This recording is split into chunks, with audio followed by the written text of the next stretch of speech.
welcome to another episode of The Lens. My name is Talita, your host. As usual, I'm not alone. I'm here with the lovely Nicky Rehbock, a land activist. Nicky, just say hello to our viewers and tell them a little bit about what you do. I know I'm very excited to be chatting to you today because you're forever very busy. So I want them to know why you're always so busy. Thanks for having me here today, Talita. Well, I work on boosting transparency and fighting corruption in the land sector in sub-Saharan Africa. Okay. And I work with around 7 or 8 different local chapters of Transparency International in sub-Saharan Africa, all of whom are running different activities on land. Okay. So I try and bring them all together and promote their work through my communications. I see. Yeah. Wonderful. And you have such a sound relationship with Transparency International. Tell us about the work that you do for them. Okay, so Corruption Watch is a fully accredited chapter of Transparency International. Yes. So we are the South African branch, if you will, of the organisation. Right. So yes, we have a very strong relationship with the mother organisation, if you could call it that. And so I'm here helping them out instead of being based at their secretariat in Berlin. Right.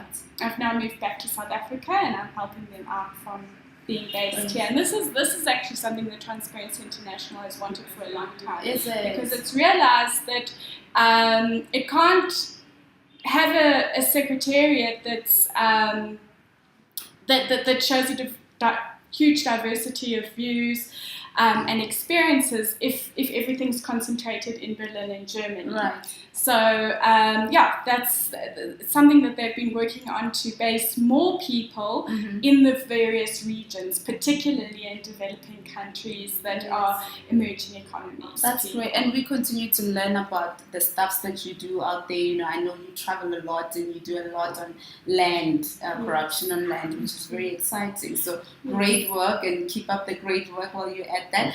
Which brings me to my next question. Yes. So you recently launched a workshop early in October where you were calling on young people to participate really on fighting corruption if they have any innovative ideas in fighting like corruption specifically on land, of course. Tell us about that, or maybe if there are any great ideas that came from that workshop. Okay. It was a particularly inspiring workshop because we brought 15 young anti-corruption activists from around Southern Africa, so that's from Malawi downwards, to this workshop that we held in Rustenburg. And it was quite an intensive four-day block where these young people were mentored by anti-corruption activists as well as social entrepreneurs. Okay. So these are entrepreneurs who come up with great ideas, but it's not necessarily to make millions, but rather for the social good of the world. Okay. So we combined those two aspects, and the goal was for these young people to form groups and to come up, conceptualize and present ideas that they would have sort of technological solutions to fighting corruption in the land sector. Yeah. And then we said that the top 4 best ideas would win seed grants of €2,000 each, and then these seed grants would then be able to be used by these teams to develop their ideas further. Great, He had a really interesting project. He was actually a medical doctor in very rural Eastern Cape. Yeah.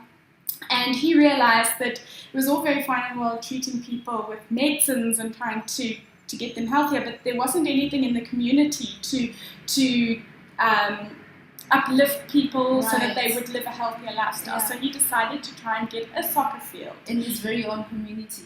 Pardon? In his very own community, yes. So he tried to get hold of a piece of land which he could use for a soccer field. Yeah. And he went through the right processes, secured this piece of land, and then the very following week an official moved onto the piece of land and took it away from him.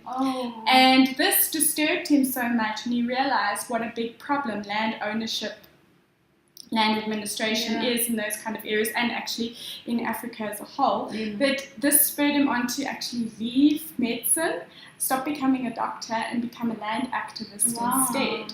So now he is working on developing a land registry. So that is some kind of database of who owns what parcel of land in that area. Oh my goodness. And of course, once you've got a registry, it's a lot easier to know when a deal is corrupt or not.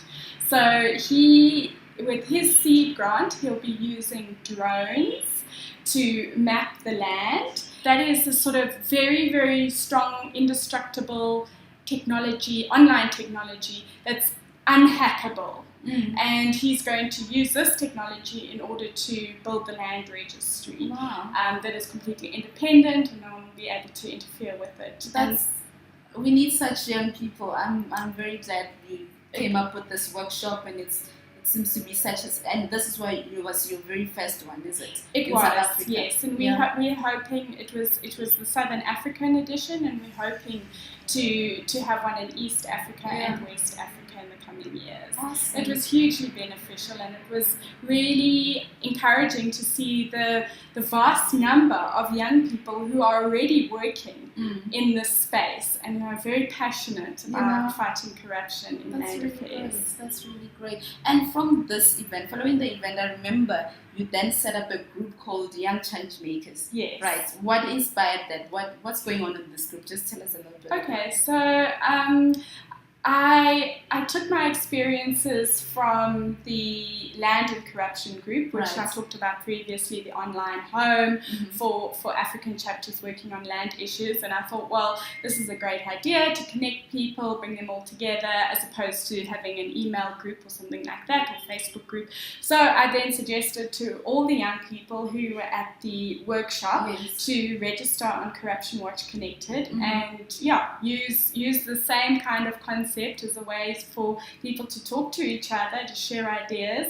Also, again, a closed space, a safe space, and then to also blog about their experiences. Because the difficulty that we have when we give seed grants to individuals or to smaller groups or organizations is that how do we monitor how their money is being spent, and what is the impact of their work. So Corruption Watch Connected is an ideal platform for that. And it's great to see an event that doesn't just happen and that's it. You know, you have a follow on and you can see what happened after that, what people have been up to, you know, as far as developing whatever ideas that they had in the first place. So this is really wonderful. I'm very excited, Nikki, like I said in the beginning. And I really hope to be chatting some more with you in the near future. Hopefully you'll be telling us about your next workshop. So where can people catch you if they want to connect with land corruption issues? Yes. They could email me. I think maybe that's the best. Or in fact, what's more exciting than email is we have now got our very own Twitter account. So our handle is @landcorruption, one word. And our hashtag is #landcorruption, one word. Great. So get in touch with us, send us a tweet, and we'll be sure to get back to you. Collaborating. Okay, thank you so much for joining us, and we hope to see you again on the next episode of The Lens. Have a great day.